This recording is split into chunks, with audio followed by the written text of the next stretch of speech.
So with that, we'll go ahead and get started, and want to just kind of ground in what we're going to be spending our time on today. Want to kind of recap what TCLAS is, and then what the purpose of the state approved vendor list within TCLAS is. Go over some next steps for our awarded districts and charters. Very excited that we were able to notify them of their awards last night, and they have the rest of the week to essentially confirm their awards via survey to us before we get started working with them, and before we y'all get started working with them as well. So I'm very excited for that. We're going to go through kind of an overview of Decision 2A for y'all. What is required of LEAs, which impacts y'all, and then what is required specifically of y'all. What does that timeline look like? And then speaking of timeline, we will kind of wrap up with next steps for y'all. So again, just throw questions in the chat as you have them, but want to kind of reground in TCLAS. TCLAS is a super fancy acronym, which means Texas COVID Learning Acceleration Strategies, which, as we have a history of doing, is very clear of exactly what it is. Might not be a beautiful acronym, but it is clear. So this system, this program, this mega initiative is designed to support our LEAs in accelerating learning with students across the state of Texas. And we think about that with these 5 main strategies across strategic planning to really high quality instructional materials, and ensuring that our teacher pipeline is built out for the needs of our students both today and tomorrow, and then equipping our students with our schools with kind of the operational structures that they need to give more time. They give the time to students as well. And then finally wrapping that up into innovative models, which I think are kind of a collection of a lot of these things. But the purpose of our time today is specifically within instructional materials, specifically within Decision 2.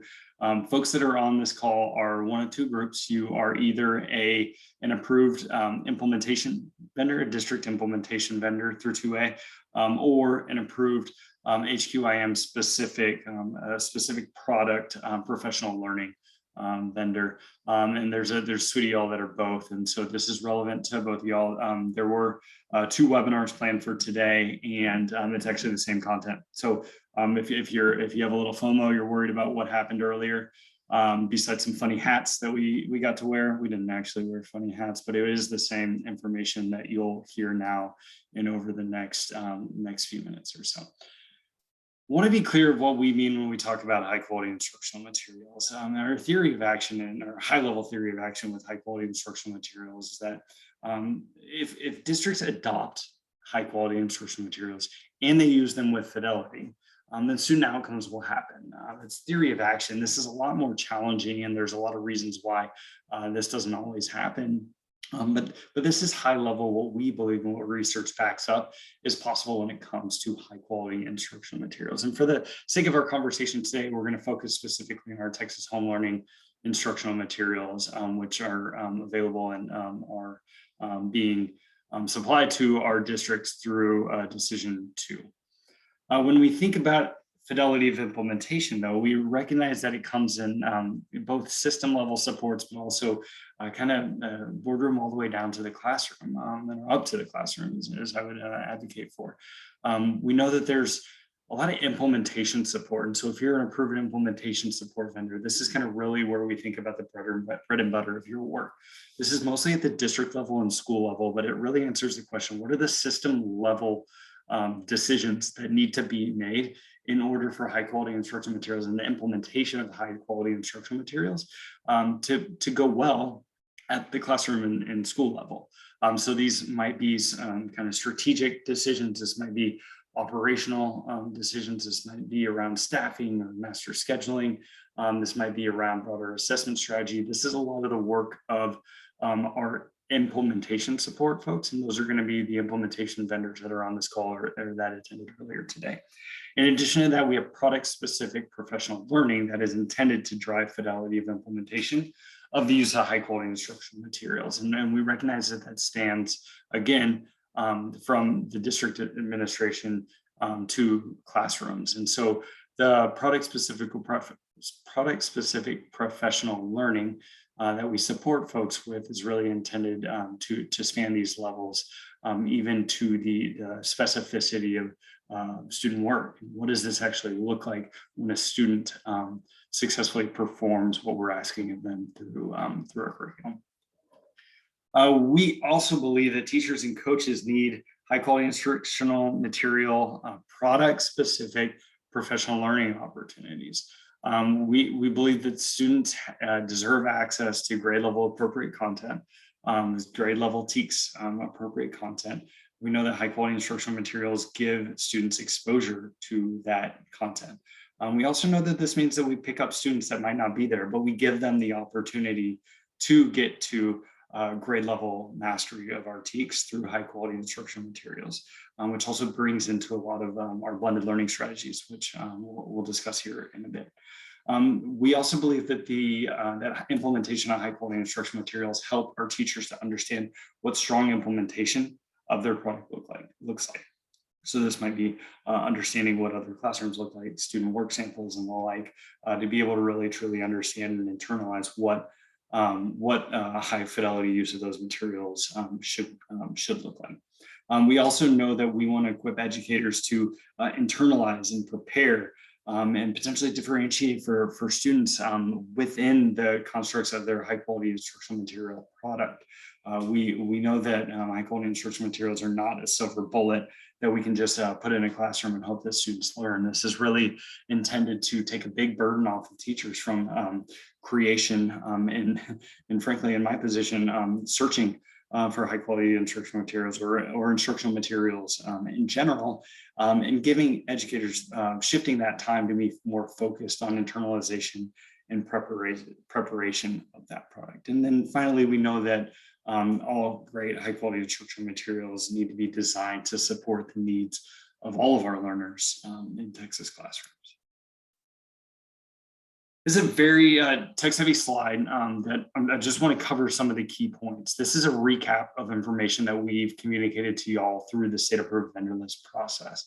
The top section is really saying, hey, we intended to approve vendors, and we did approve vendors, either one or two categories, design implementation supports, or a lot of the focus of this webinar and the folks that are on this webinar around product-specific professional learning for educators. To LEAs, if we're looking on the LEA side, district and charters, they had two options through decision 2A. One of those was to apply to an existing TEA program that's called CRIMSI, COVID Recovery Instructional Materials Support Initiative. Again, there's those acronyms, but they could apply directly to CRIMSI and get supports through that program. That's not the group of folks that we're talking with today.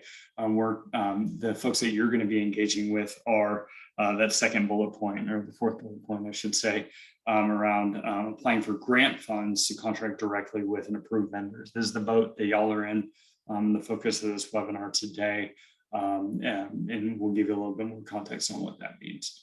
Of course, y'all could apply for both, one or both of those services, as some of y'all did. I'm going to come back to the Math Innovation Zones comment here in a second. But to wrap up the more broad vendor information, y'all are featured on the TCLAS state approved vendor list. It's at the very bottom of ta.texas.gov/TCLAS. You go check it out. And then a note about requalification is that we will requalify vendors on an annual basis, either to add additional vendors or adjust our vendor list by removing vendors not meeting requirements or performance standards. One note I did want to come back to is Math Innovation Zones. Math Innovation Zones is a kindergarten through 8th grade process to design, launch, support, and scale high quality blended learning model in math.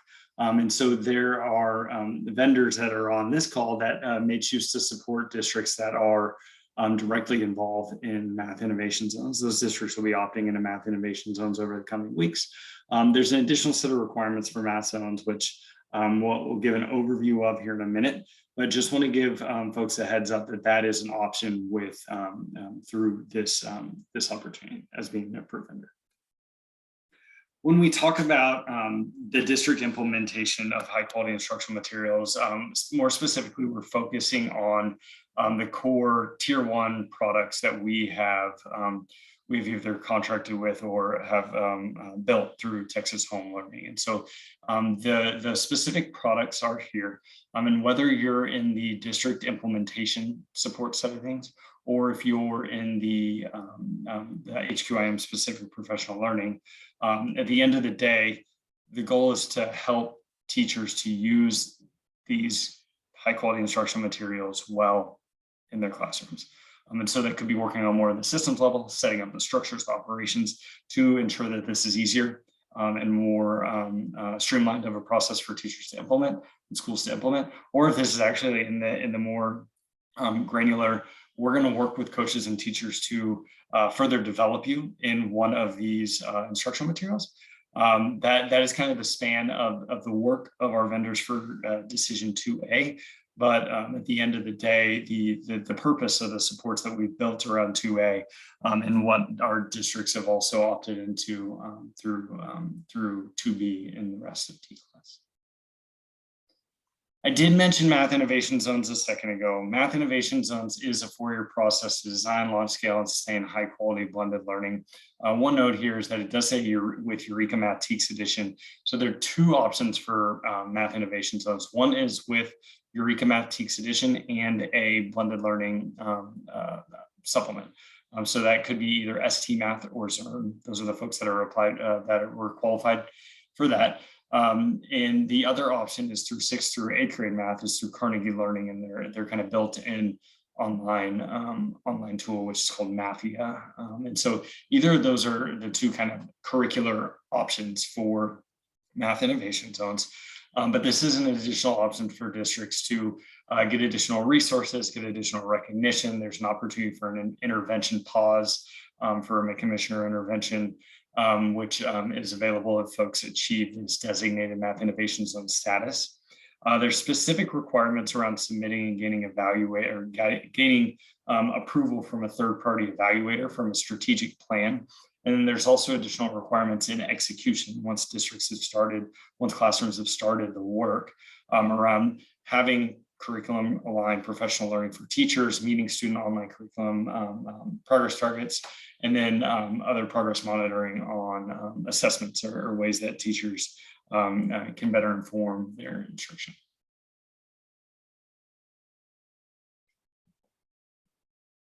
I'm going to pause here for a second, and I'm going to hop into the chat and see what questions that we have from folks.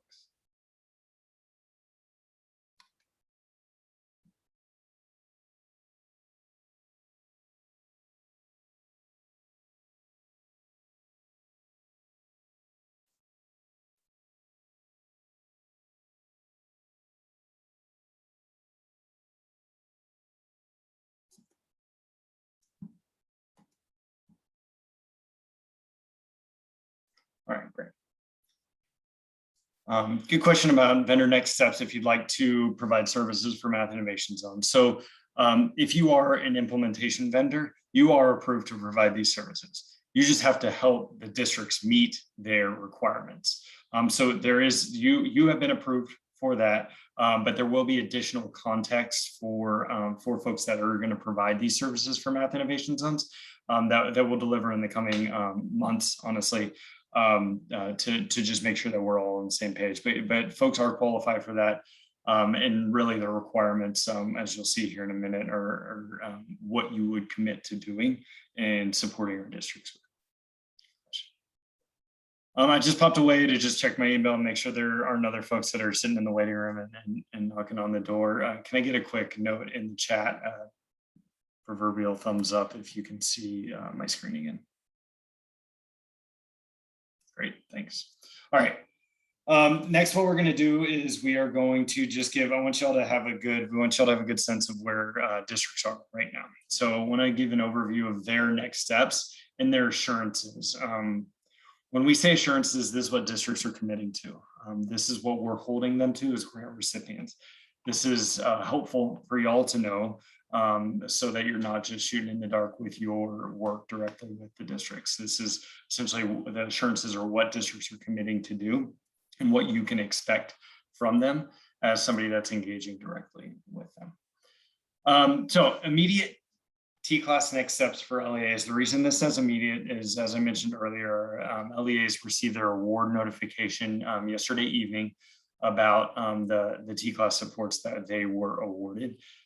They will take this week to work with their teams and to decide and fully commit to the awards that they were awarded, and let us know if they're going to turn down any of those supports. But they'll be essentially committing to those and recommitting to all the program assurances by the end of this week. Over the next 2 weeks or so, they will then complete their program-specific onboarding, so support-specific onboarding, like a webinar that will happen. I'll show you all a calendar of that here in a second, because I think it'll be advantageous for y'all to attend the one that focuses on the work that y'all are going to be doing with them. And they're also going to be completing additional onboarding that is outlined for them. I'm not sure that's incredibly relevant for y'all, but just want to give you a sense of what they're doing between later this week and September 21st. Finally, they're going to be working to complete an e-grants application. This is a little bit confusing for some folks, but there are two different things we've been calling an application. One is the TCLAS application. That's where they submitted, here are all the things that we want, here's the information that's necessary for TEA to make that award. And then essentially we prioritize them based on that information and award them. Now what happens is they have their award notification, and they'll take that to make their official grant budget, and they'll submit that to our TEA e-grants system. So kind of back-end information that y'all don't necessarily need to know, but you may get some questions from LEAs that are not necessarily understanding, but this is what's being echoed by our team. And we're supporting them with some of this e-grants work over the next few weeks as they look to finalize that in late October. One thing that is relevant to y'all is this thing called pre-award costs. And pre-award costs are essentially the allowability for districts to use funds back to before they were awarded the funds. And this is allowable with the ESSER funds through TCLAS. It's also allowable through the state level funds that are awarded through TCLAS. But what this effectively means for y'all is that districts have the allowability from TEA to begin drawing down on their grant, using their grant, engaging with vendors already. So they have that now. There are a swath of districts in the state that their board does not grant them specific approval or authorization to use pre-award funds. And so those districts actually have to wait till their notice of grant agreement is complete, which is relevant for y'all in your contracting with them, which we'll get to in a second, because they may require a bit extra time to engage with our team to get that notice of grant agreement signed, and then allow y'all to start working with the districts. I mentioned previously the calendar of the upcoming TCLAS webinars. So you'll see there's 3 general groups of TCLAS webinars that are coming up. One is the light green, which is our overview general TCLAS kind of launch webinars. One of those happens tomorrow morning. The other one happens on Monday morning. Y'all are welcome to join. It's going to be a lot of this information, a lot of district facing information, but again, y'all are welcome to join. The registration is on ta.texas.gov/TCLAS. There's a set of webinars that are all about e-grants. This I would not recommend that y'all join. And then there's a set that is in the kind of peach color there that is about the specific decision points. The one that we've highlighted there is the one that we do think y'all should join. These are the districts that are going to be directly engaging with y'all. And so as a point of kind of alignment, it'll be helpful for y'all to hear what we're saying to them and how they're responding and what questions that they're asking as a result of that. And again, you can find the information for that webinar on ta.texas.gov/TCLAS. And I won't promise, but I bet we won't change that link at the last minute. Again, thank you so much for your flexibility. Okay, so y'all have committed and y'all are committing to do a lot of stuff in supporting our districts. We want to talk to you a little bit about what they're committing to as recipients of Decision 2A. So these are the things that essentially before they officially confirm their award, they're saying, yes, we agree to do these things. And we'll get you all this deck so that you have this information readily available. Also, all of this information is included in the guidance document that's posted on the TCLAS website. So if you do want full reference, all of it in one place in a big old list, that's where this information is. The primary requirements around commitment are they got to have the right people. They got to have people running this program. And so the LEAs are asked to provide an initiative lead for this. They'll have a task force to support planning and implementation. They will actually complete those planning and implementation tasks, in addition to having school level leads and essentially requiring, agreeing, committing to participating in different planning and professional learning requirements. In terms of the critical success criteria, this is what LEAs that were awarded in decision 2 are committing to as a requirement of receiving those supports. For the instructional materials, they are essentially committing to following the scope and sequence as designed in the instructional materials and using the curriculum embedded assessments. So things like unit assessments, exit tickets, if there's any quizzes or any other kind of 90 minutes or anything else that is something that folks build into their, our LEAs are committing to that. One operational commitment that they're making is ensuring that their schools that are participating have the minimum number of instructional minutes necessary to implement your program with fidelity. And so this is, I think, important for both the implementation vendors and the HQIM product specific vendors that are on the call today.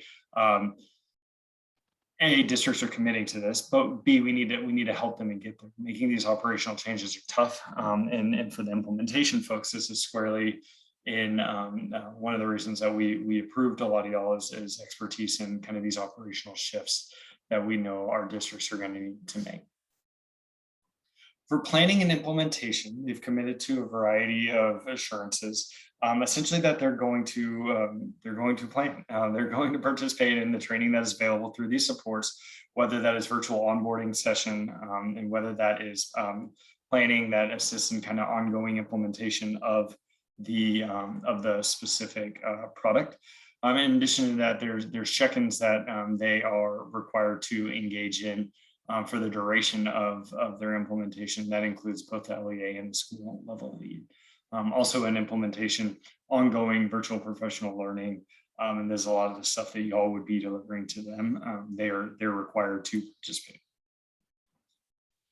Data requirements, this is along the lines of what are districts submitting to helping us understand the picture of how implementation is going. This is a huge continuous improvement culture and I think project, and we're always looking to understand how is implementation going so that we can better adjust our supports and resources on our end. And B, this is a way for districts to have kind of a lens on what are the things that we should be focusing our time on. So all of the participating LEAs are committing to building out a strategic plan with decision 2 around their implementation of instructional materials, committing to having student level progress monitoring data. So similar to what we spoke about earlier with assessments, having feedback surveys to get kind of information loopbacks from their staff or potentially their students. And then an annual performance review and annual kind of satisfaction survey of their work with y'all, the vendors. Lastly, I want to touch on the additional requirements of the Math Innovation Zones designation. These requirements will not look incredibly different than the previous requirements, but they're an added level. LEAs that are participating in Math Innovation Zones will contract with an approved vendor for 2A, district implementation support. They must choose to, again, use a blended learning supplement with Eureka Math Teaks Edition, so that within that they could choose to use Zern or STMath. Within Carnegie Learning, they can choose to take the blended approach with Carnegie Learning. I hope all of our districts that are using Carnegie Learning are taking that approach as well. But this, I think, provides a little bit of extra support and resources and recognition. But they do, at the end of the day, need to commit to one of those two curriculum. in the online components. There's a blended learning strategic plan. We have a third-party evaluator that actually evaluates that. It's evaluation, but it's more, again, in the lens of continuous improvement, ensuring that districts have thought through all the decisions that they need to make before implementing their program. And then districts will submit student level progress data and usage data of the online curriculum as a requirement of in execution of the program. I want to take some time on this slide. Love a good timeline slide, but this gives an overview of what our LEAs can expect going forward.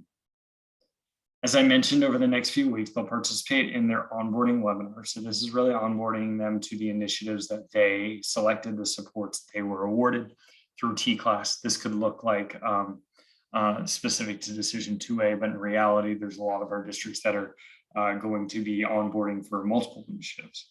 Over the course of September, as they're onboarding, they'll also be thinking about the vendors, speaking specific to 2A right now, they'll be thinking about the vendors that they want to engage with. This is information that's available to them within the state approved vendor list guide that we published on our website. And essentially we'll look to them to make a decision on the vendors that they're looking to use in November. Our plan is to also host a vendor summit in October, more details to follow, but this is an opportunity for y'all in one place, in addition to how you choose to engage the districts as well, but one place for y'all to be able to communicate the unique value that y'all can deliver as these approved vendors. We'll host that in October. I think that's also a way for y'all to specifically speak to how you will assist districts in completing the requirements that they have through Decision 2A and TCLAS more broadly. Over the course from December all the way through the following school year, 22-23 school year, districts will undergo a planning year. They'll build out their strategic plan. They'll pilot, preferably pilot a unit within one of the instructional materials or multiple of the instructional materials that they're piloting. Because we know piloting teaches us a lot the first time we do things. Sometimes we wish that we had that first time back so we could do it better, but again, continuous improvement that we'll be hoping to achieve through this spring pilot. They will then kind of refine their plan based on that pilot in the months leading up to the school year, take care of the operational adjustments such as ordering their print materials, onboard again specific to the product, and complete those vendor evaluations in the summer. I'm going to come back to the vendors obtain HQIM Academy certification in a second. We have that built out a little bit more, but this is essentially something that y'all will work alongside our team to A, give input on, but B, kind of go through this process of building out a way that we can codify, standardize, and communicate all the knowledge, skills, competencies needed to truly become an expert in an individual product at either teacher level or coach level. On the bottom section, you'll see when we turn our eyes to implementation and what districts will do and their teachers actually going through these high quality instructional materials academies that we have. And then they will be submitting details about their data submissions over the course of the year to again help us with continuous improvement and give us a better lens into how implementation is going at the district level.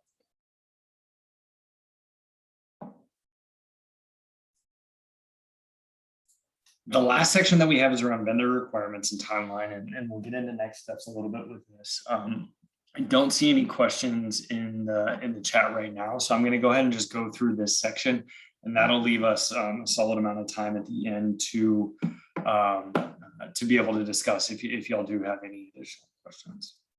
The vendor requirements really fall into three main categories. So you have training, the training that we're looking to provide, deliverables, and then the data submission that we're asking of vendors. I'm gonna pop back to this slide here in a second. I'm gonna show this at a high level first and then get a little bit more specific. When we talk about training, this goes back to the academies that I just briefly mentioned.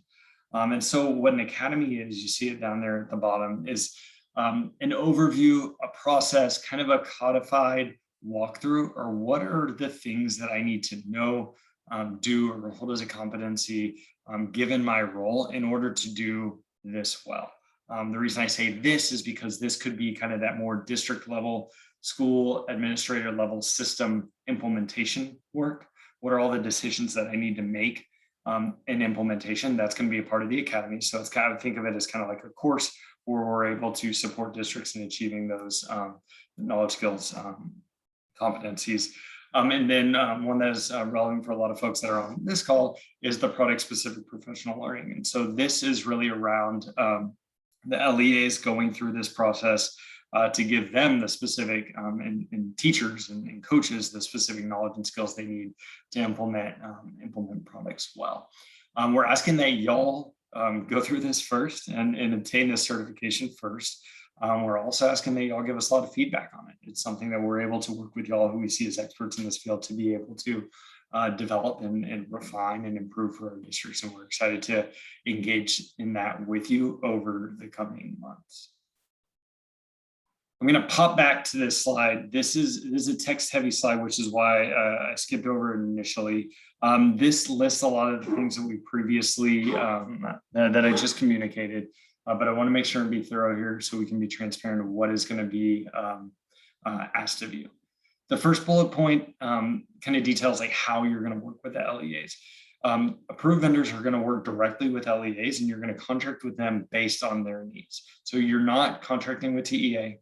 You are contracting directly on the LEAs. The LEAs have gotten a grant, and it said you have to use a state-approved vendor with this grant, and that is how that engagement will work. There's no contracting with TEA for the sake of the state-approved vendor list folks on 2A.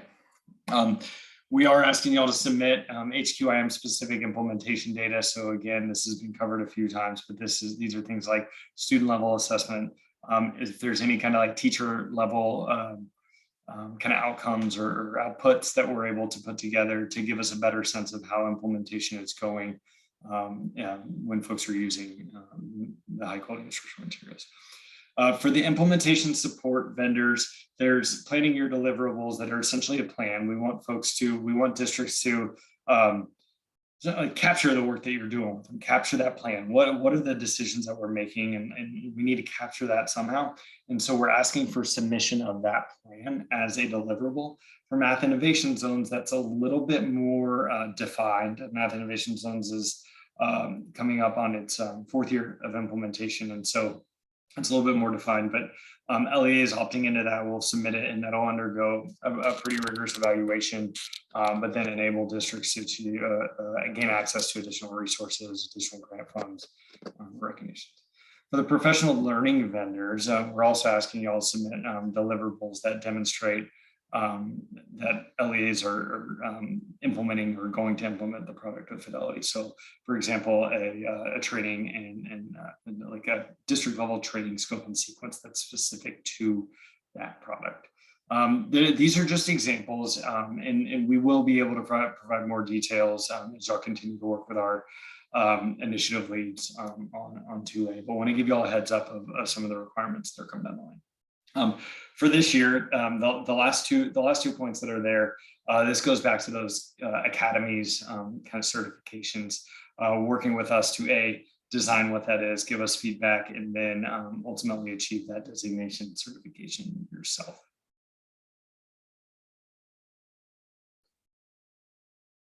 For a little bit more specific kind of overview of that, of those academies as well, this is what the timeline will look like. So this isn't actually an immediate thing. This will, your participation in this will likely be in the spring, and y'all have the opportunity to give us feedback.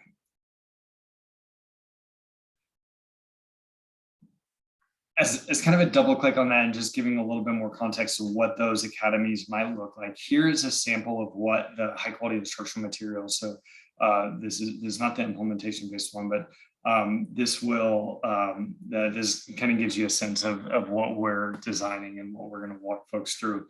For the educator modules, something largely around understanding the content specific research-based instructional strategies. What is best practice in math instruction? What does research tell us is as true about high quality math instruction. They'll also dig into the unique product design, so specific again to the individual product that they're learning, and build out the different routines, assessment structures that they can use to support their high fidelity use of those products. There's additional modules. Those will be geared towards coaches and admin that are primarily around systems and structures, and then things that they can build out to support teachers in continuously improving their practice and use of the high quality instruction materials as well. And then also plans to build out additional modules for something that we're calling product advisors. This is really folks that are kind of going to go the extra mile and develop that expertise and get certified in that expertise to coach up and deliver training and facilitate best practices around those individual products. With deliverables, this is again a little bit of, we try to align this with what the LEAs are going to submit as well. And so for the LEA implementation support vendors that are on the call, this is really delivering the and submitting the strategic plan that we spoke of earlier with nuances for math innovation zones that we will get more specific on in the coming months. And for product-specific professional learning vendors, these are going to be deliverables that are more specific to LEAs supporting and training and delivering your training, your professional learning opportunities directly to districts. And so those will be deliverables that our team will engage with y'all on, both to make sure that you're fully have full understanding of what needs to be submitted and when and how, and then also so that we're aligned with how y'all are communicating to districts. Lastly, the requirements, and then this is something that we briefly touched on, but coming back to really two things for both our implementation and our product-specific professional learning vendors, which are submitting that student level progress monitoring data, the information that gives us a better sense and y'all a better sense and districts better sense of how's implementation going in our classrooms so that we can continuously improve. And then in addition to that, some performance management data that is probably specific to y'all, but gives a better lens into district engagement with you. So these could be things like progress to any performance metrics that either you set or you work with our team to set, exit tickets from any sessions that you do with districts, participation tracking, and kind of attendance you do with teachers, surveys, etc. And lastly, want to just clarify the next steps for y'all. So in September, and specifically this week and the next couple of weeks, our LEAs are accepting their awards, and they'll start to learn about vendors that are available to them, y'all. And they'll do this largely through our state approved vendor list. They'll also begin to reach out to y'all, and that's communication that we'll have with them, and make sure that they know that they can reach out for more information. But I think one of the main mechanisms that we can build out is this vendor summit in October. Details to follow, but we will be essentially hosting a way for y'all to, in a more standardized and kind of one-stop shop kind of approach, be able to connect with districts, understand their needs, understand the requirements that they're needing to face with TCLAS, and then communicate to them how you can best support them to meet those requirements, and of course support their teachers and students in their districts. And beyond that, it's working with them. It's working with our districts who are very excited and eager to engage, and y'all will engage with them from there on out, develop their plan, deliver the deliverables that we spoke about earlier, to ensure that the high quality instructional material implementation is high fidelity, and it ultimately leads to great outcomes and learning acceleration for our students.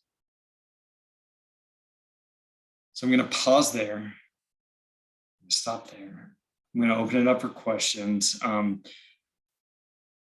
am happy to stay on for as long as we do still have questions. So just throw them in the chat. This also is not your last opportunity to ask questions. tclass@ta.texas.gov is the place to send questions that you have. But we'll continue engaging with you through that channel, and also our initiative lead for Decision 2 will engage with y'all directly as well. So with that, thanks for your time. I'm happy to stay on and answer any questions that y'all might have.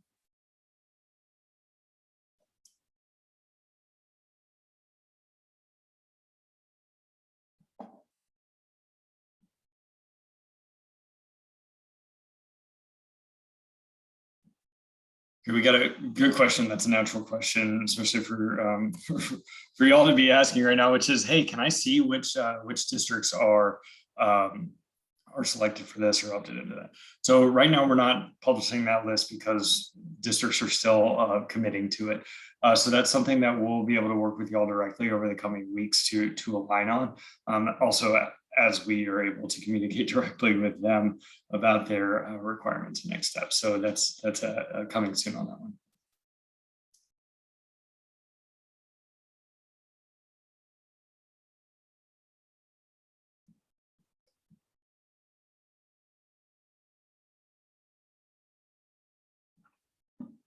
There's a question about, can vendors reach out to districts that have already that they may already have relationships with, kind of talk with them and see what they're thinking.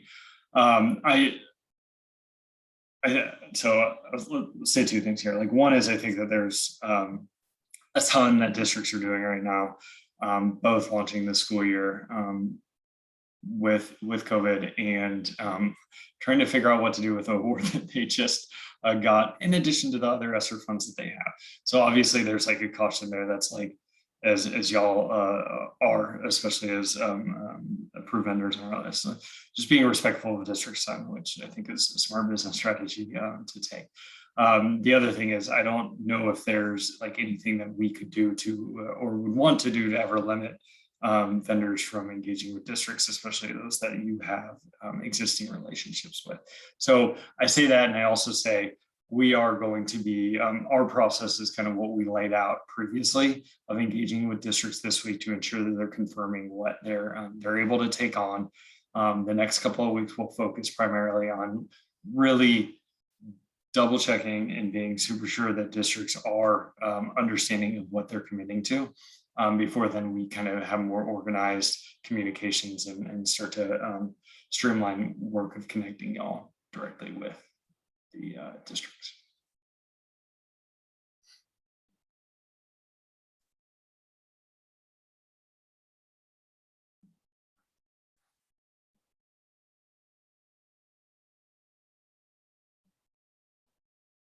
The note that's at the bottom is left over from today's first webinar, so ignore that. You should join your next webinar. I don't know what it is, but you should probably join it. TA, not TA, just.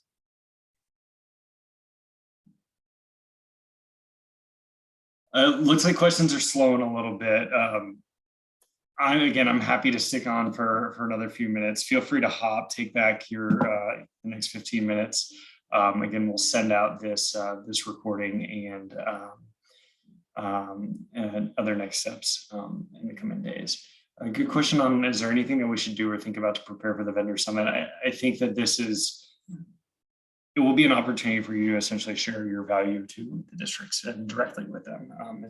It's a lot of eager customers that have a unique need to fill, and you all have already been qualified as a group of folks that is able to fill that need. And so I think, if I'm thinking about this from your lens, I'm trying to really dig into that new awardee for decision point 2A and try to design what you would be doing at the summit around that. So like, how can we best meet their needs and fill that value that they have?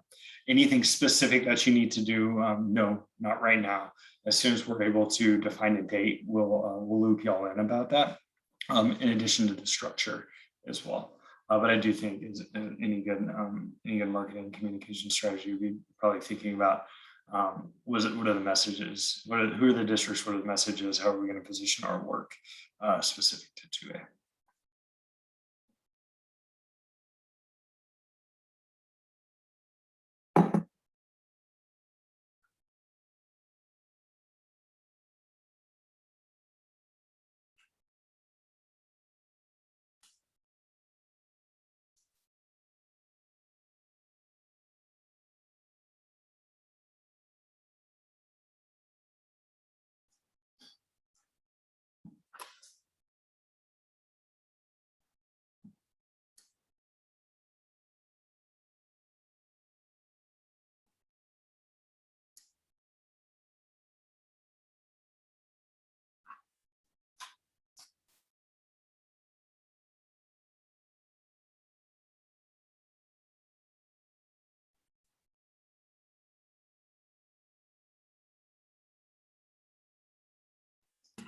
There's a question in the Q&A about our districts. Our districts are approved for either a certain number of licenses or PD sessions. Like, what are districts approved for with their TCLAS award? So the answer is it depends. It depends on whether districts are getting an in-kind award or if they're getting a granted award. So primarily with decision 2, it's going to be, well, if they chose that CRIMSI option, that's just an in-kind award. So like, they're actually not getting granted funds. If folks have chosen folks had chosen decision point 2 A for the state approved vendor list, those will be granted funds directly to them. I think there's questions specifically about blended decision point 3B. Need to double check on that, but my understanding is that is based on we need to double check on that. So Carolina, I can follow up with you separately.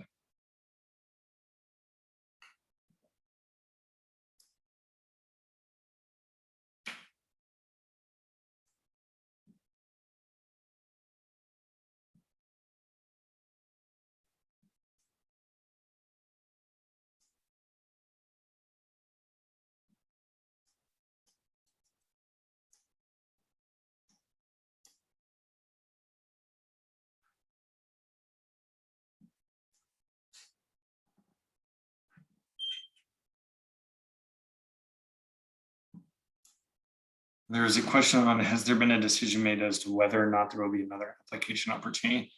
I'm not fully sure what that means. I think that in terms of like the TCLAS, the broader TCLAS award, there's not a plan to initiate another application process for kind of the process that is currently wrapping up.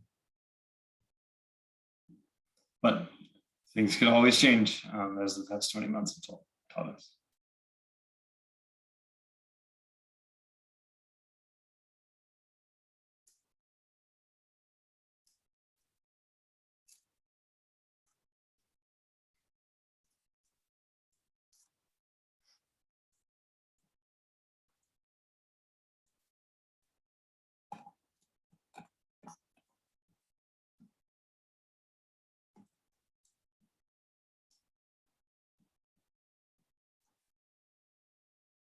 All right, y'all. I see a handful of folks that are dropping off, only a handful of folks left. I, again, appreciate y'all joining and excited to engage with y'all in the coming months.